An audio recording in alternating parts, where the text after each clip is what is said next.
Halloween is coming up. Okay. I'm curious what your take is on that. We've been talking about, okay, living the life of the church's holidays and traditions versus the world's. I think you've done a really great job explaining how there's spectrums to things, like there's spectrums to the worldly TV and music, there's spectrums to the makeup. There's also spectrums with Halloween, like there's the cute little bats and pumpkins and fairy costumes. And then there's like the really gruesome, gory, scary, demonic even sides of Halloween. What is your take? Like, how does your family approach Halloween? How would you advise Christian families to approach Halloween? I'm much more down the middle road. I've seen families that take everything to be spiritual, which means kind of like what you said when you first started finding Christ, where you're like, I'm going to do this and I'm not going to watch anything bad. And I feel like we're not like that. When it comes to Halloween, like I'm a Christian, but I'm also a person that lives here with children. Yes. And it's a time for them to be able to like dress up. First of all, my daughter dresses up almost every day. She Yeah. wants to be like Elsa. So is that wrong now because she dresses up on October 31st, and then it becomes wrong, you know?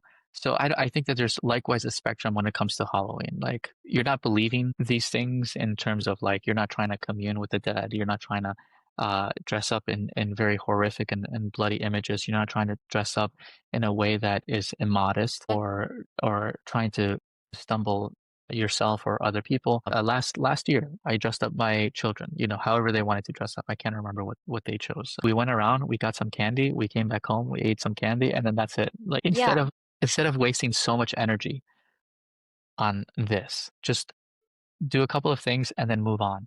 Mm. Because if you begin to focus on it so much, then it becomes like this huge thing that you're fighting a war against what? You know? Yes. That was me when I first became a Christian, and I just got so exhausted of all that legalism. But I Yeah. boycotted Halloween for the first couple of years of being a Christian. And then last year I had a baby. So I was like, of course I want to put her in a tutu and make her dress like a ladybug and pass out candy. And like it's fun and there's like a wholesome way to go about it. But then some people say, oh, well, they're yoking with the spirit of whatever you dress them up as. And I just think people have gotten very like legalistic and extreme about a lot of things. This war. Yeah, yeah.